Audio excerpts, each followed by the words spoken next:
dalam lindungan Allah. Mazmur 91. Orang yang duduk dalam lindungan yang maha tinggi dan bermalam dalam naungan yang maha kuasa akan berkata kepada Tuhan, tempat perlindunganku dan kubu pertahananku, Allahku yang kupercayai. Sungguh dialah yang akan melepaskan engkau dari jerat penangkap burung, dari penyakit sampar yang busuk. Dengan kepaknya ia akan melindungi engkau. Di bawah sayapnya engkau akan berlindung.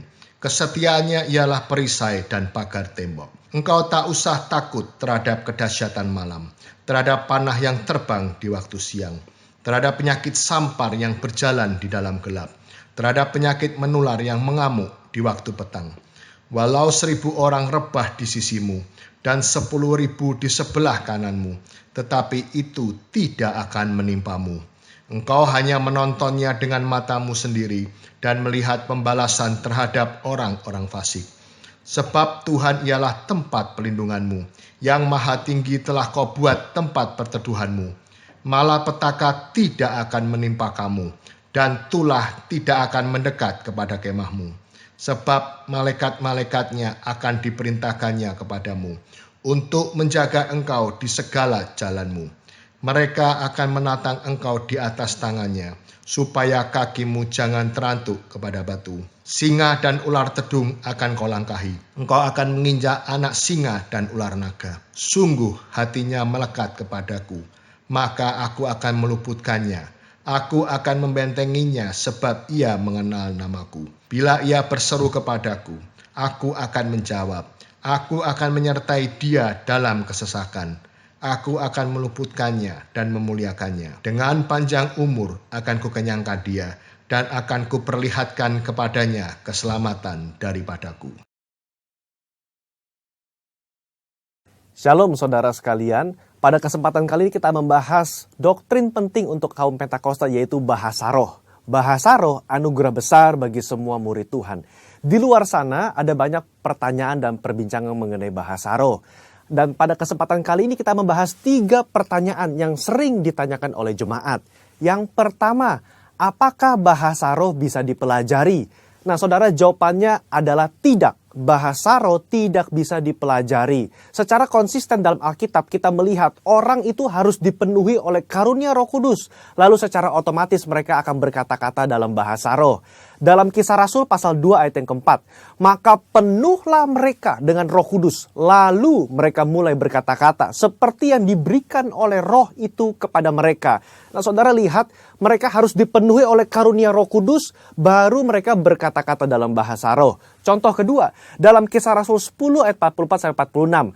Ketika Petrus berkhotbah di keluarga Kornelius, maka turunlah Roh Kudus dari atas lalu memenuhi keluarga Kornelius. Dan mereka berkata-kata dalam bahasa roh. Jadi saudara, kita jelas bahwa bahasa roh itu secara otomatis diberikan langsung oleh Roh Kudus, bukan oleh manusia.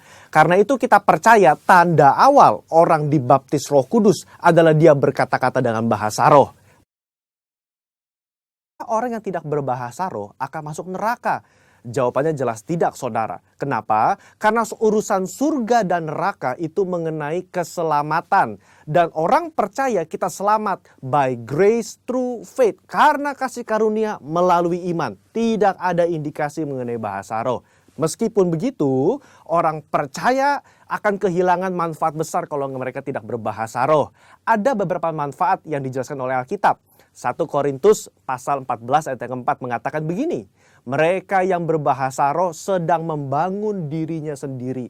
Kata membangun di situ menggunakan kata oikodomeo. Artinya seperti orang membangun tembok. Batu bata demi batu bata dibangun sampai menjadi tembok yang kokoh. Orang yang berbahasa roh sehari demi hari mereka berbahasa roh menguatkan manusia rohani mereka. Meskipun manusia batinia, meskipun manusia jasmani kita lemah, tetapi manusia rohani kita kuat. Dan manfaat kedua, Roma 8 ayat 26. Dikatakan roh juga membantu dengan berdoa untuk kita kepada Allah dengan keluhan-keluhan terdalam yang tidak terucapkan. Nah, saudara, seringkali di rumah ketika kita berdoa, kita kehabisan kata-kata untuk berdoa dalam bahasa Indonesia mungkin. Tetapi ketika kita berbahasa roh, kita bisa berdoa terus-menerus sampai roh itu mengeluarkan keluhan terdalam kepada Bapa. mewakili kita semua. Pertanyaan ketiga, apakah semua orang bisa berbahasa roh? Jawabannya adalah ya. Kita kaum Pentakosta meyakini semua orang percaya yang lahir baru yang mau mereka bisa berbahasa roh. Fondasi firman-Nya ada dalam 1 Korintus 14 ayat yang kelima. Paulus mengatakan, aku suka supaya kamu semua berkata-kata dengan bahasa roh. Bapak Ibu, ada kata-kata semua di situ yang artinya semua orang yang mau pasti bisa berbahasa roh. Itu pun keinginan Paulus selaras dengan janji Tuhan di Yoel 2 ayat 28-32. Pada hari terakhir aku akan mencurahkan rohku ke atas semua manusia. Dan janji Tuhan dalam Markus 16 ayat yang ke-17. Tanda-tanda ini akan menyertai semua orang yang percaya. Yaitu mereka akan berkata-kata dengan bahasa yang baru. Sekian, saudara dikasih Tuhan, Tuhan Yesus memberkati.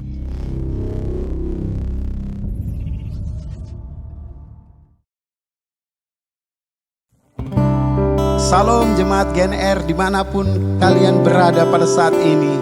Saya mengajak untuk menyembah Tuhan pada saat ini. Menyembah karena Tuhan kita, Tuhan yang baik. Dia Tuhan yang hidup dan layak untuk disembah, ditinggikan. Sama-sama kita katakan dengan iman. Haleluya, kami menyembah Engkau Tuhan. Kaulah Tuhanku, Kaulah Rajaku, Kau yang termulia di bumi dan di surga. Kaulah Tuhanku, Kaulah Rajaku, Kau yang termulia di bumi dan di surga. Ku sembah Kau Tuhan, ku sembah Kau Tuhan, ku puji, ku muliakan nama-Mu. Ku sembah Kau Tuhan, ku sembah Kau Tuhan, ku puji, ku muliakan nama-Mu.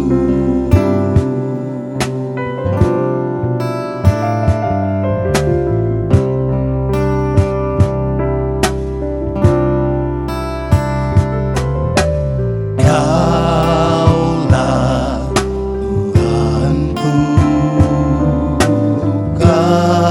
Kaulah Rajaku, Kau yang termulia di bumi dan di surga. Kaulah Tuhanku, Kaulah Rajaku, Kau yang termulia di bumi dan di surga. Ku sembah Kau Tuhan, ku sembah Kau Tuhan, ku puji, ku muliakan nama-Mu. Ku sembah Kau Tuhan, ku sembah Kau Tuhan, ku puji, ku muliakan nama-Mu. Ku sembah Kau Tuhan, ku sembah Kau Tuhan, ku puji, ku muliakan nama-Mu. Ku sembah Kau Tuhan, ku sembah Kau Tuhan, ku puji, ku muliakan nama-Mu. Kami sembah, kami tinggikan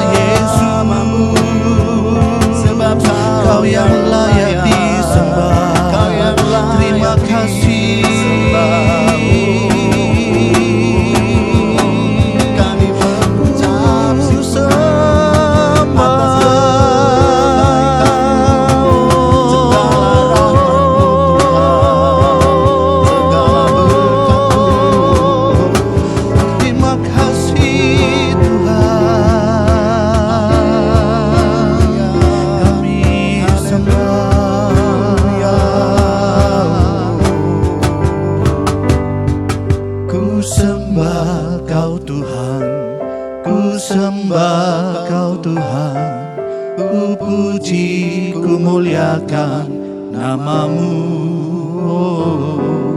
Ku sembah Kau Tuhan, ku sembah Kau Tuhan, ku puji, ku muliakan nama-Mu.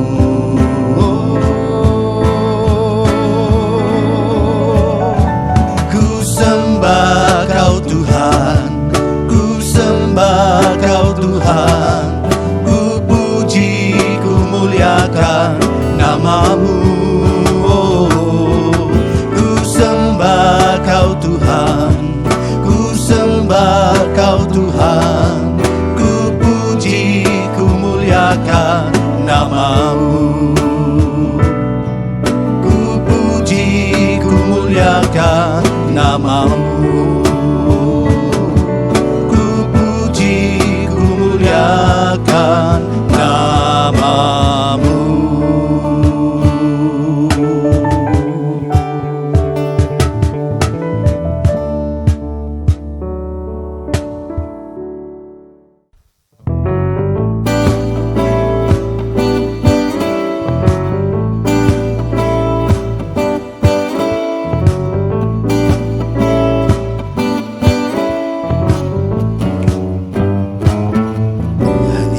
Setia,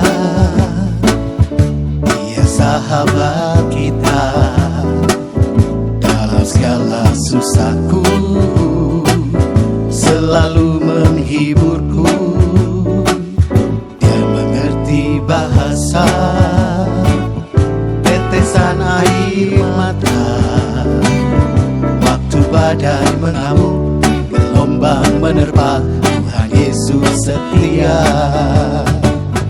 Tuhan Yesus setia, Dia sahabat kita dalam segala susahku, selalu menghiburku. Dia mengerti bahasa tetesan air mata, waktu badai mengamuk, gelombang menerpa. Tuhan Yesus setia.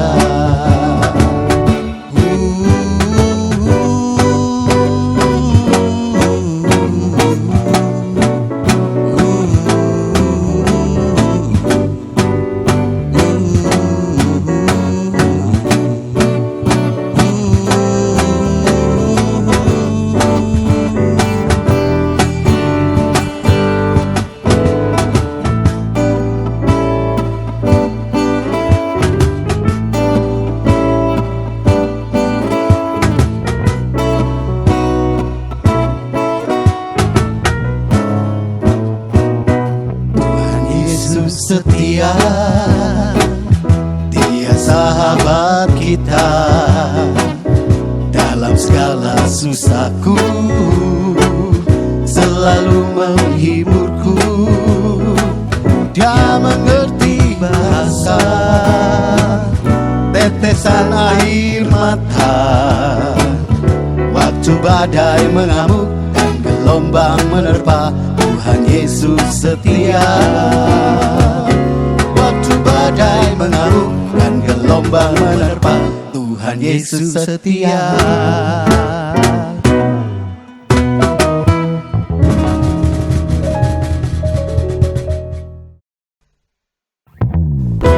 Haleluya. Mari saudara, saya mengajak untuk memuji memuliakan nama Tuhan, sebab Tuhan selalu beserta kita. Amin. Jangan takut dan tawar hati. Amin. Percaya Tuhan selalu beserta kita. Haleluya. Kuatkan dan teguhkan hatimu, jangan takut dan tawar hati, sebab Tuhan besertamu. Kuatkan dan teguhkan hatimu, Yesus Tuhan berjalan di depanmu, berikan kemenangan. Haleluya Tuhan, kami percaya Tuhan, Kau selalu beserta kami.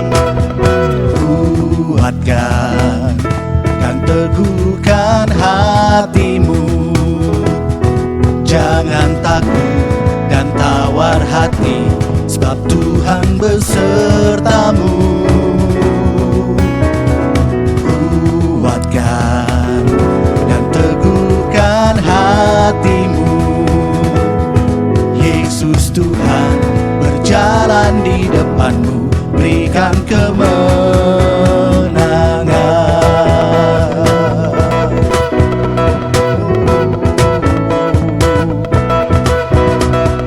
Yesus, hanya Kau Yesus, perlindunganku, menara kekuatanku.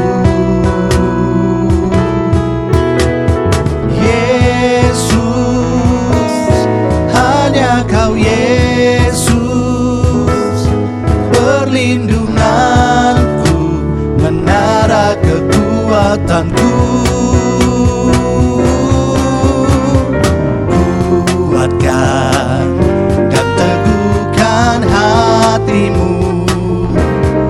Yesus Tuhan berjalan di depanmu, berikan kemenangan. Yesus Tuhan berjalan di depanmu, berikan kemenangan. Yesus Tuhan berjalan di depanmu, berikan kemenangan.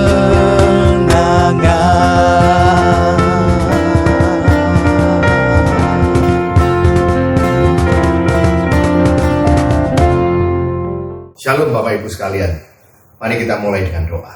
Tuhan, terima kasih untuk pagi hari ini Tuhan, terima kasih pelawatan-Mu Tuhan. Kalau kami boleh ada sampai hari ini, semuanya oleh karena perkenanan dan belas kasihan Tuhan.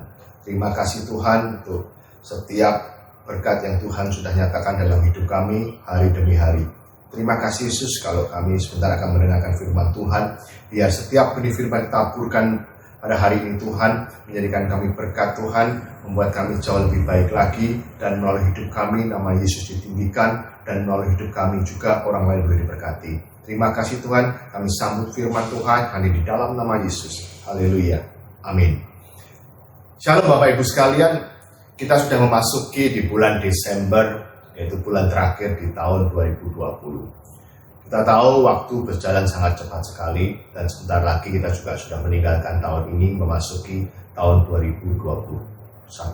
Bapak Ibu sekalian, kalau kita melihat bahwa hari-hari ini kita diminta untuk mempersiapkan diri untuk menjadi umat-umat yang layak di hadapan Tuhan. Karena kita tahu bahwa kedatangan Tuhan sudah sangat-sangat dekat. Bapak Ibu sekalian, kita lihat dalam dunia ini banyak hal-hal yang terjadi. Di tahun 2020 banyak terjadi yang namanya goncangan. Di awal tahun ini kita sudah mengalami banjir besar. Lalu juga mengalami beberapa hal-hal yang tidak mengenakan, hal-hal yang sangat mengganggu, yaitu terutama dalam masalah pandemi ini, dan sampai hari ini pun belum diselesaikan. Tapi saya percaya Bapak Ibu sekalian, melalui setiap goncangan yang terjadi, kita semakin hari semakin dimurnikan. Kita semakin hari semakin belajar untuk hidup kudus di hadapan Tuhan, belajar untuk hidup benar di hadapan Tuhan. Karena kita tahu bahwa hanya orang yang benar, hanya orang yang memiliki hati yang tulus, yang hatinya bersih, yang bisa masuk surga. Bapak Ibu sekalian, kita tahu bahwa setiap gereja harus mempersiapkan umat Tuhan yang layak di hadapan Tuhan. Dan oleh karena itu, setiap firman ditaburkan bukan hanya untuk menyenangkan telinga, tapi biar merubah suatu karakter, biar merubah untuk sifat orang seseorang menjadi jauh lebih baik, jauh berkenan di hadapan Tuhan, dan jauh menjadi orang yang Tuhan mau dalam hidupnya. Bapak Ibu sekalian, ayo kita lihat. Kalau kita tahu bahwa kita akan dimurnikan dari apa? Dari hal-hal yang tidak benar, dari kehidupan kita yang lama. Kalau kita yang lama kehidupannya sering mendukakan Tuhan, sering membuat orang lain menderita, atau seringkali membuat orang lain meninggalkan Tuhan. Tapi biar melalui masalah yang kita hadapin, melalui setiap goncangan yang kita lalui, semakin hari kita semakin hidup baik di hadapan Tuhan dan hidup berkenan. Yaitu kita terus hidup kudus di hadapan Tuhan, dan tidak hidup bercela. Bagaimana kita mempersiapkan diri untuk menjadi umat yang berkenan di hadapan Tuhan, menjadi umat yang layak di hadapan Tuhan untuk menanti kedatangannya yang kedua kali. Mari kita belajar dari kisah seorang Nuh. Saya akan bacakan ayatnya di Kejadian 6 ayat yang ke-9. Demikian. Inilah riwayat Nuh. Nuh adalah seorang yang benar dan tidak bercela di antara orang-orang sesamanya. Dan Nuh itu hidup bergaul dengan Allah. Bapak Ibu sekalian, kalau kita mau hidup berkenan di hadapan Tuhan, yang pertama adalah apa? Orang yang hidup benar dan tidak bercela, dan hidupnya bergaul dengan Allah. Memiliki hubungan yang baik dengan Tuhan, memiliki hubungan yang intim dengan Tuhan. Bapak Ibu sekalian, banyak sekarang orang-orang hari ini mereka tidak memiliki hubungan yang baik. Mereka datang ke gereja hanya mendengarkan firman, tentunya mereka tidak sebagai pelaku firman. Setiap minggu mereka mengikuti ibadah secara online, yang mereka pikir hanya suatu kewajiban untuk kita beribadah. Tapi mereka bukan menjadi pelaku firman. Masuk telinga kiri, keluar telinga kanan. Bapak Ibu sekalian, kalau kita mau hidup berkenan di hadapan Tuhan, bagaimana kita hidup tidak bercela, bagaimana kita hidup terus punya hubungan yang baik dengan Tuhan, tentunya kita harus banyak belajar akan kebenaran firman Tuhan. Banyak baca firman Tuhan. Ada waktu untuk berdoa, ada waktu untuk merenungkan. Bukan hanya sebagai pendengar, mengikuti ibadah dan terus hilang begitu saja. Tapi biar setiap hari kita terus mempunyai hubungan yang baik dengan Tuhan. Bergaul dengan Tuhan. Bukan hanya tiap minggu, tapi setiap hari kita bergaul dengan Tuhan. Yang kedua, Bapak Ibu sekalian, yaitu adalah orang yang mengasihi Allah dengan sungguh-sungguh. Kita lihat Bapak Ibu sekalian, banyak orang yang tidak mengasihi Allah dengan sungguh-sungguh. Mereka hanya mau berkatnya saja. Mereka hanya mau perlindungannya saja. Mereka tidak mengasihi Tuhan dengan sungguh-sungguh. Mari saya akan buka di Kolose 3 ayat 1-4. Demikian bunyinya. Karena itu, kalau kamu dibangkitkan bersama dengan Kristus, carilah perkara yang di atas, di mana Kristus ada, duduk di sebelah kanan Allah. Pikirkanlah perkara yang di atas, bukan yang di bumi. Sebab kamu telah mati dan hidupmu tersembunyi bersama dengan Kristus dalam Allah. Apabila Kristus yang adalah hidup kita menyatakan diri kelak, kamu pun akan menyatakan diri bersama dengan Dia dalam kemuliaan. Bapak Ibu sekalian, kalau kita dikatakan mengasihi Tuhan, saya mau tanya sekarang Bapak Ibu sekalian, apakah prioritas dalam hidupmu? Apakah uang?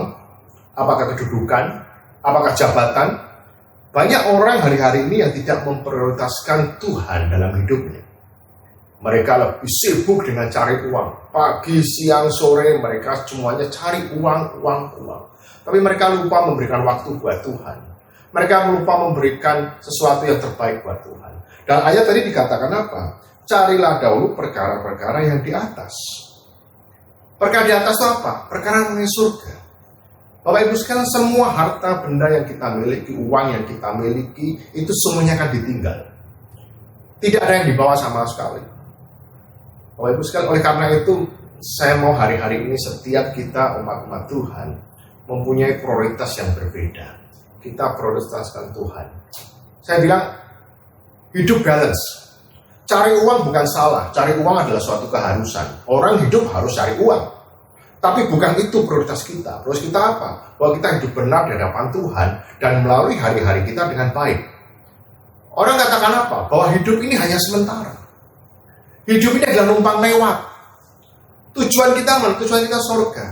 Tapi selama di dunia ini, kita tentunya membutuhkan yang namanya hidup yang baik. Hidup yang menyenangkan, bukan hidup yang susah.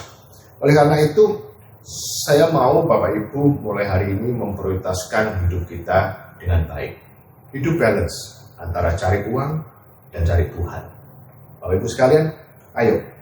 Supaya kita mengerti bahwa jujur saja dalam hidup kita seringkali kita lebih condong untuk cari uang, dan akhirnya kita meninggalkan segala sesuatu, menghalalkan segala cara untuk cari uang, dan akhirnya kita tidak bisa hidup benar di hadapan Tuhan, tidak bisa hidup kudus. Kalau kita melihat hari-hari ini, saya banyak melihat di masa pandemi seperti ini, ada beberapa orang yang saya kasihi, teman-teman saya, mereka sudah dipanggil Tuhan terlebih dahulu. Dan apa yang terjadi, semua yang mereka miliki pun ditinggal. Dan yang penting adalah apa yang kita bisa bawa ke surga. yaitu segala kebaikan kita, segala pelayanan kita, segala yang menyenangkan hati Tuhan. Jangan jadikan uang adalah nomor satu, tapi biarkan Tuhan yang nomor satu dalam hidup. Bapak Ibu sekalian, kalau kita dikatakan bahwa bagaimana kita menjadi orang yang berkenan di hadapan Tuhan, jadi dikatakan yang pertama adalah orang yang hidup benar dan tak bercela, dan hidupnya bergaul dengan Tuhan, seperti Nuh. Tapi juga kita melihat juga Henokh. Henokh hidupnya bergaul dengan Tuhan, dan akhirnya dia diangkat Tuhan. Bapak Ibu sekalian, hari-hari ini kita harus punya waktu untuk Tuhan, punya waktu untuk cari uang. Dan kita tahu bahwa kita mengasihi Tuhan dengan sungguh-sungguh, bukan oleh karena saya mau berkatnya, karena saya mau dapat sesuatu dari Tuhan. Saya katakan Bapak Ibu sekalian bahwa berkat, kesehatan, apapun yang engkau doakan, itu pasti akan Tuhan kasih. Tapi yang terpenting adalah apa? Carilah dulu kerajaan Allah serta kebenarannya, maka semuanya akan ditambahkan kepadamu. Nah, oleh karena itu yang saya mau katakan hari ini adalah, yang Tuhan mau tadi seperti yang saya ulangi adalah, prioritaskan hidup kita untuk cari Tuhan. Dan segala sesuatunya Tuhan akan kasih. Kesehatanmu Tuhan akan pelihara, ekonomimu Tuhan akan pelihara, keluargamu pun juga akan Tuhan pelihara. Tapi yang penting bahwa kita mengasihi Tuhan dengan sungguh-sungguh. Prioritas kita adalah prioritas Tuhan, bukan prioritas kehidupan jasmani kita. Penting sekali untuk kita memelihara rohani kita juga. Bapak Ibu sekalian, banyak sekali orang yang salah dalam prioritas hidupnya. Oleh karena uang, akhirnya mereka harus melakukan hal-hal yang kejahatan, berbisnis dengan orang yang dengan cara yang tidak benar. Lalu Bapak Ibu sekalian, makanya dikatakan ada kenapa orang kaya sukar masuk surga. Bapak Ibu sekalian, kalau orang kaya sukar masuk surga, tentunya tidak ada semua orang di sini yang mau jadi kaya. Betul nggak Bapak Ibu sekalian? Saya katakan apa? Kita semua mau jadi kaya. Tentu jadi kaya itu sesuatu yang menyenangkan. Tapi jadi kaya yang benar, jadi kaya yang sesuai dengan firman Tuhan. Kenapa orang kaya dikatakan sukar masuk surga? Karena prioritas mereka lain. Mereka prioritasnya adalah uang. Mereka prioritasnya ada harta di dunia ini.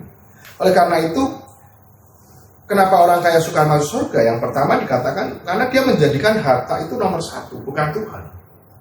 Ya, mereka semuanya cari uang. Lebih dari segalanya. Saya ada contoh yang baik Bapak Ibu sekalian dari kisah seorang Sakeus. Bapak Ibu tahu Sakeus adalah pemungut cukai dan akhirnya dia bertobat. Saya akan bacakan Lukas 19 ayat 8 sampai 10 supaya Bapak Ibu bisa mengerti bagaimana Sakeus bertobat dan akhirnya dia merubah cara pandang dia tentang uang. Ayo kita lihat. Lukas 19 ayat 8 sampai 10. Saya akan bacakan. Tetapi Sakeus berdiri dan berkata kepada Tuhan, Tuhan, setengah dari milikku akan kuberikan kepada orang miskin, dan sekiranya ada sesuatu yang kuperas dari seseorang akan kukembalikan 4 kali lipat. Ayat yang 9. Kata Yesus kepadanya, hari ini telah terjadi keselamatan kepada rumah ini karena orang ini pun anak Abraham. Ayat yang 10. Sebab anak manusia datang untuk mencari dan menyelamatkan yang hilang. Nah, Bapak Ibu sekalian, dari kisah ini katakan apa? Sakeus yang dulunya sangat terlalu berambisi untuk cari uang, kumpulkan uang. Begitu dia bertobat, dia bahkan memberikan setengah dari hartanya untuk orang miskin. Jadi apa? Cara pandang dia sudah berbeda tentang uang.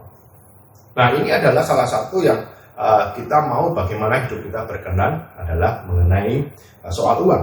Dan yang kedua, uang adalah saingan utama Tuhan. Nah, kenapa orang kaya suka masuk surga? Karena mereka lebih melayani uang daripada melayani Tuhan. Dikatakan apa? Kita melayani Tuhan karena mengasihi Tuhan, bukan karena uang. Aku mau melayani Tuhan bukan karena aku diberkati. Aku melayani Tuhan bukan karena aku disembuhkan. Tapi aku melayani Tuhan karena aku mengasihi Tuhan.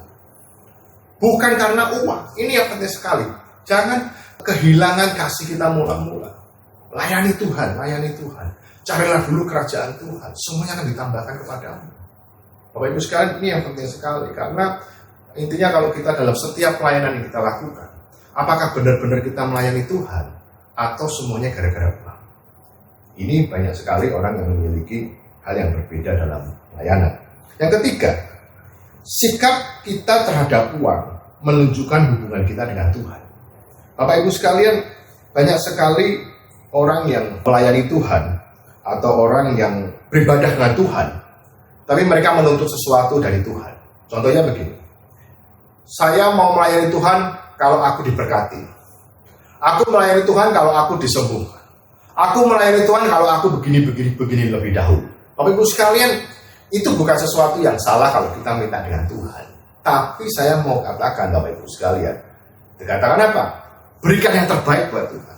Apa yang kau punya hari ini, apapun yang kau alami, kau yang keadaanmu hari ini. Tapi saya mau katakan bahwa berikan sesuatu yang terbaik buat Tuhan. Dan saya percaya Tuhan tidak tutup mata. Tuhan pasti berikan yang terbaik buat kita. Dan itu adalah bagaimana sikap kita hubungan dengan Tuhan. Jangan karena uang kita menghambat hubungan kita dengan Tuhan. Lalu jangan karena kita sibuk oleh kesibukan kita sendiri, kita tidak punya hubungan yang intim dengan Tuhan. Tidak bisa bergaul intim dengan Tuhan. Tidak punya waktu untuk Tuhan. Sibuk. Tapi biar dari hal ini kita boleh mengerti. Kenapa kok dikatakan sekali lagi orang kaya sukar masuk surga? Karena dari pagi sampai malam mereka semua disibukkan oleh karena mencari uang. Yang keempat adalah apa? Kenapa orang kaya sukar masuk surga? Uang membentuk karakter kita, Bapak Ibu sekalian. Bapak Ibu sekalian, kita lihat waktu kita tidak punya uang, tentunya kita belajar untuk hidup dengan apa yang kita miliki. Ya, contohnya Bapak Ibu sekalian, bahkan sekarang pun banyak sekali, kalau dulu waktu kita punya gaji 1 juta, 2 juta, punya handphone yang sederhana, puji Tuhan saya punya handphone. Begitu gajinya naik, apa yang terjadi? Waduh, saya mau handphone yang lebih baik lagi. Berikutnya begitu. Jadi orang itu tidak pernah puas. Orang itu selalu menginginkan yang lebih. Itu bukan hal yang salah Bapak Ibu sekalian. Tapi kalau semuanya dengan norma-norma yang benar, kalau semuanya itu dalam kaidah yang benar. Tapi bahkan orang memaksakan diri hari-hari ini. Tidak punya uang, akhirnya cicilannya menumpuk. Pakai kartu kredit dengan sembarangan. Supaya apa? Supaya kelihatan kita berduit. Nah Bapak Ibu sekalian, ini sesuatu yang akhirnya membuat kita terjerumus. Membuat kita mengalami masalah sendiri. Kenapa? Karena uang itulah merubah karakter kita. Yang biasanya hidup sederhana, akhirnya mulai timbul yang namanya kesombongan. Mulai timbul yang namanya iri hati. Melihat kiri kanan dan lain sebagainya. Tentu banyak orang, lebih lagi banyak saya mendengar kejahatan semuanya adalah karena uang. Ya, bahkan orang rela untuk menjual dirinya oleh karena uang. Bapak Ibu, ini saya melihat bahwa jangan karena uang kita merubah sesuatu yang baik. Tuhan akan berkati kita, tentu Tuhan akan berkati kita. Tapi Tuhan akan melihat bagaimana kita memperlakukan uang itu dengan baik. Jangan oleh karena uang akhirnya kita malah tinggalkan Tuhan. Nah ini yang Bapak Ibu sekalian, bagaimana kita terus bergaul dengan intim dengan Tuhan. Karena Tuhan apa? Tuhan, kalau engkau bisa dipercaya dengan hal yang kecil, Tuhan akan percayakan engkau hal yang besar. Istilahnya begini Bapak Ibu sekalian, jangan sampai kita merubah karakter kita menjadi seorang yang sombong. Istilahnya baru kaya sedikit, sudah mulai sombong. Nah Tuhan nggak bisa. Bagaimana kalau kita akan diberikan jauh lebih besar lagi? Tetap hidup rendah hati dengan apa yang kau miliki hari-hari ini. Karakter kita yang baik jangan berubah. Karakter kita yang baik harus terus kita pelihara, bahkan semakin baik. Dan Tuhan akan percayakan lebih, Bapak Ibu sekalian. Banyak sekali orang kaya katakan apa? Jangan malah ada istilah begini. Waktu engkau miskin saja sombong, apalagi kaya. Wah, Bapak Ibu sekalian, ini sesuatu yang banyak orang yang belum siap untuk diberkati Tuhan. Kenapa? Dia tidak memperlakukan uang dengan baik. Dan yang kelima adalah apa? Orang kaya suka masuk surga karena mereka bersahabat dengan dunia. Intinya apa? Kenapa bersahabat dunia? Mereka berbisnis dengan menghalalkan segala cara untuk mendapatkan uang. Bapak Ibu sekarang lihat, akhirnya banyak apa? Untuk mendapatkan proyek, akhirnya mereka berani untuk menyuap. Untuk mendapatkan proyek, mereka memarkup harga yang sangat tinggi. Apa Bapak Ibu sekalian? Ini sesuatu yang menduakan Tuhan. Ya, bukan cara Tuhan untuk kita untuk melakukan bisnis. Ini adalah orang-orang yang kenapa banyak orang kaya yang tidak masuk surga, karena mereka menggunakan cara-cara duniawi untuk mendapatkan kekayaannya. Kita tahu Bapak Ibu sekalian, berkat itu dari Tuhan. Tuhan yang kasih. Dan saya percaya bahwa Tuhan itu sudah menyiapkan yang baik buat kita. Ya, bukan dengan cara-cara yang jahat, bukan cara-cara kita menjual Tuhan kita, menjual iman kita hanya karena oleh uang. Ya, dan jangan gara-gara uang juga banyak orang yang bertengkar dan berebut.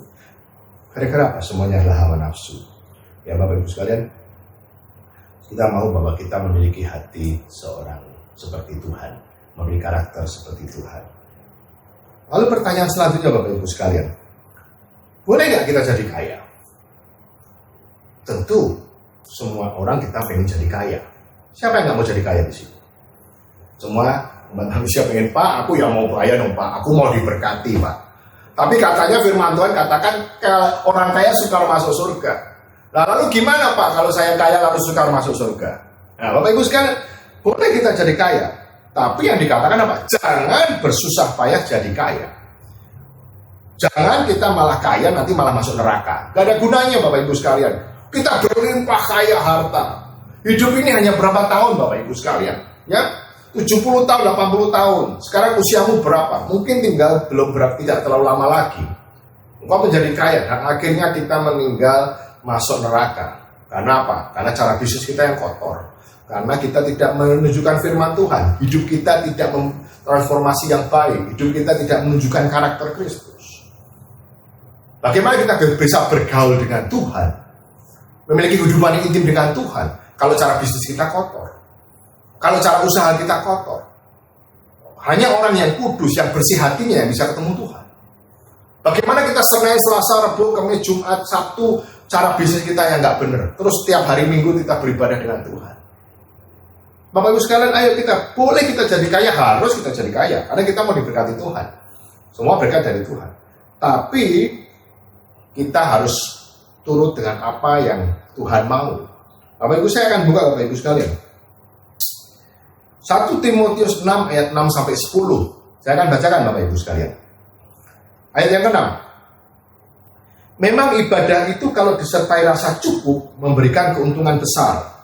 Sebab kita tidak membawa sesuatu apa ke dalam dunia. Dan kita pun tidak dapat membawa apa-apa keluar. Ayat yang 8. Asal ada makanan dan pakaian cukuplah. 9. Tetapi mereka yang ingin kaya terjatuh dalam pencobaan, ke dalam jerat, ke dalam berbagai-bagai nafsu yang hampa dan yang mencelakakan, yang menenggelamkan manusia ke dalam keruntuhan dan kebinasaan. Ayat yang 10. Karena akar segala kejahatan ialah cinta uang. Sebab oleh memburu uanglah beberapa orang telah menyimpang dari iman dan menyiksa dirinya dengan berbagai-bagai duka. Jadi Bapak Ibu jelas dikatakan bahwa kita itu dikatakan hidup cukup di hadapan Tuhan. Artinya apa? Bersyukur dengan yang kita miliki. Arti sebuah kekayaan, arti kaya itu sangat susah untuk dikatakan. Banyak orang yang mengatakan, Pak, saya kalau punya 100 juta, saya jadi orang kaya. Pak, saya kalau baru punya 100 miliar, baru orang kaya. Pak, kalau saya punya 1 triliun, baru saya dikatakan orang kaya. Bagaimana nilai dari suatu kekayaan? Mungkin engkau hari ini belum punya yang namanya 100 juta. Engkau bisa katakan, Pak, saya punya 100 juta, saya kaya. Tapi apa yang terjadi kalau engkau sekarang sudah punya 100 juta? Engkau mungkin tidak puas dengan apa yang kau miliki hari-hari ini. Engkau pengen nambah lagi, dan itu tidak pernah selesai. Yang Tuhan mau di sini katakan apa? Cukupkanlah hidupmu dengan apa yang kau miliki. Sehingga apa? Dengan itu kau bisa mengucap syukur. Dengan itu apa? Hidupmu berkenan di hadapan Tuhan. Dengan itu apa? Engkau bisa bergaul intim dengan Tuhan. Hidupmu bisa benar dan tidak bercela. Kenapa? Karena engkau ada ucapan syukur dalam setiap berkat yang kau terima. Engkau bisa mengasihi Tuhan dengan sungguh-sungguh. Karena engkau bisa merasakan berkat Tuhan. Mungkin dipandang orang lain, oh itu tidak seberapa. Tapi yang kata-kata yang tidak seberapa itu kalau kita terima dengan ucapan syukur, itu memberikan berkat yang luar biasa. Ada ucapan syukur yang keluar dari mulut kita. Ini Bapak Ibu sekalian, kenapa kita harus hidup berkenan di hadapan Tuhan? Karena hari ini masalah uang ini adalah masalah yang sangat kompleks Bapak Ibu sekalian. Bahkan banyak beberapa yang kita lihat orang yang tertangkap oleh KPK oleh karena apa? Korupsi. Dalam masa seperti ini banyak yang korupsi. Padahal kita melihat bahwa kondisi seperti ini semua orang membutuhkan yang baik, membutuhkan pertolongan, membutuhkan berkat yang baik. Tapi banyak orang yang memperkaya diri sendiri. Oleh karena apa? Hawa nafsunya. Apakah kita bisa hidup seperti itu di dalam dunia? Kita hidup dalam gelap, sementara waktu hari Minggu kita hidup di dalam surga, di dalam hidup dalam kekudusan. Terus kita harus jaga. Terus jaga hidup kita menjadi hidup yang baik di hadapan Tuhan. Saya mau Bapak Ibu saya mau kaya, bukan saya tidak mau kaya. Saya mau kaya dan saya mau masuk surga. Oleh karena itu dikatakan apa? Siapa yang katakan apa? Kalau kita mau kaya dan masuk surga, yang pertama yang Tuhan mau, carilah dahulu kerajaan Allah, maka semuanya akan ditambahkan kepadamu. Itu firman Tuhan. Cari Tuhan, cari Tuhan. Dan yang kedua apa? Berkat Tuhanlah yang membuat kaya, bukan jerih payahmu. Yang ketiga apa? Kerendahan hati dan takut akan Tuhan adalah kekayaan, Bapak Ibu sekalian. Amsal 22 ayat 4 dikatakan demikian. Ganjaran kerendahan hati dan takut akan Tuhan adalah kekayaan, kehormatan, dan kehidupan. Ini jelasan dikatakan apa? Ganjaran kerendahan hati dan takut akan Tuhan. Ganjaran itu artinya apa? Efek daripada hadiah atau reward karena kita rendah hati, oleh karena kita takut akan Tuhan. Itu Tuhan kasih kekayaan, kehormatan, dan kehidupan. Wow, luar biasa Bapak Ibu sekalian. Lalu apa? Dikatakan bahwa ini yang Tuhan mau. Dan kalau kita sudah diberkati, tentunya kita bisa memberkati orang lain. Yang Tuhan mau apa? Yang kita lakukan dengan harta kita, dengan apa yang Tuhan percayakan. Yang pertama apa? Muliakan Tuhan dengan hartamu. Yang kedua, berbuat baik dan suka memberi dan berbagi. Dan yang ketiga, jangan kita terikat dengan harta kita, karena semuanya akan ditinggal. Kita akan naik ke surga. Ya. Yang keempat, jangan kita berharap sama harta kita. Jangan kita mengandalkan harta kita. Apalagi dalam masa seperti ini pandemi. Ya, banyak orang kaya pun yang tidak bisa berbuat apa-apa karena sakit penyakit. Oleh karena virus yang ada. Kita mau punya uang berapapun juga sulit. Kenapa? Karena memang hari-hari ini belum ditemukan soal vaksin dan lain sebagainya, belum siap dan lain sebagainya. Ini perlu kita tahu. Vaksin memang sudah siap, tapi masih dalam proses yang kita akan alami. Yang kelima apa? Apa yang dilakukan kalau kita diberkati Tuhan? Jangan sombong dan tetap rendah hati. Bapak Ibu sekalian, jadi yang mau kita hari-hari ini, bagaimana kita hidup berkenan di hadapan Tuhan, diminta untuk kita terus berjaga-jaga Bapak Ibu sekalian. Karena kedatangan Tuhan sudah sangat singkat. Ya, kasih Tuhan Allahmu dengan segenap hatimu. Prioritas kita hidup yang benar. Ya, bukan selalu harus cari uang, tapi kita harus berserah Tuhan. Banyak berdoa dan mengucap syukur. Dan kumpulkan hartamu di surga. Layani Tuhan dengan motivasi yang benar, bukan oleh karena uang, bukan oleh karena engkau karena engkau mau berkatnya saja, tapi biar karena oleh hati kita yang tulus. Karena apa? Karena Tuhan sudah memberikan yang terbaik buat kita, yaitu apa? Keselamatan. Tuhan sudah menebus engkau, Tuhan sudah menebus dosamu, Tuhan sudah membayar lunas di kayu salib. Engkau adalah milik Tuhan. Jadi Bapak Ibu sekalian, mari kita semua jemaat Tuhan yang dikasih Tuhan, bagaimana kita bisa hidup berkenan di hadapan Tuhan. Sekali lagi saya akan katakan, hanya orang yang hidup benar dan tak bercelah, dan hidup yang bergaul dengan Allah. Dan yang kedua adalah orang yang mengasihi Allah dengan sungguh-sungguh, bukan mengasihi harta di dunia ini, tapi mengasihi Tuhan. Biar melalui firman ini, kita semakin hari semakin menjadi orang yang baik. Menjadi orang yang berkenan di hadapan Tuhan dan menyenangkan Tuhan dalam setiap aspek hidup. Hidup ini singkat. Pakai setiap waktu dalam hidup kita dengan baik. Saya akan berdoa. Tuhan, terima kasih untuk firman-Mu ini Tuhan. Kami boleh tahu bahwa kami harus hidup intim dengan Tuhan. Oleh karena itu, melalui hidup intim dengan Tuhan, kami boleh memiliki bergaul dengan Allah. Dan kami boleh belajar untuk mengasihi Tuhan dengan sungguh-sungguh.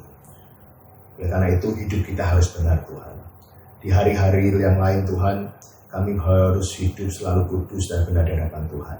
Bagaimana cara kita berusaha, bagaimana cara kita berbisnis, bagaimana cara kita bekerja, biar semuanya itu menyenangkan hati Tuhan dan menunjukkan bahwa kami semua adalah anak-anak Tuhan. Terima kasih Yesus, terima kasih. Berkati setiap jemaat-Mu Tuhan, setiap orang-orang yang mendengar siaran ibadah ini Tuhan, biar melalui firman ini mereka boleh diingatkan kembali bahwa hidup ini adalah sementara, hidup ini adalah hanya numpang lewat Tuhan, bahwa semuanya kita akan kembali ke surga. Terima kasih Yesus, terima kasih. Berkati setiap kami Tuhan, berkat yang berlimpah buat kami Tuhan. Biar kami Tuhan, hidup kami juga cukup baik di dunia ini, juga di surga Tuhan. Terima kasih, kami serahkan seluruh kehidupan kami hanya di dalam nama Yesus. Mari cuma terima kasih Yesus, terima kasih. Di dalam nama Yesus kami berdoa dan mengucap syukur. Haleluya, amin. Mari cuma dikasih Tuhan, mari angkat tangan kita. Kekasih-kekasih Allah, kembalilah ke aktivitasmu masing-masing. Diberkati setiap pekerjaan tanganmu, Tuhan akan buat engkau berhasil. Diberkati ekonomimu, diberkati kesehatanmu dan keluargamu. Mulai hari ini sampai kedatangan Tuhan Yesus yang kedua kali, bahkan sampai selama-lamanya. Kita diberkati, sama-sama katakan amin. Tuhan Yesus memberkati kita.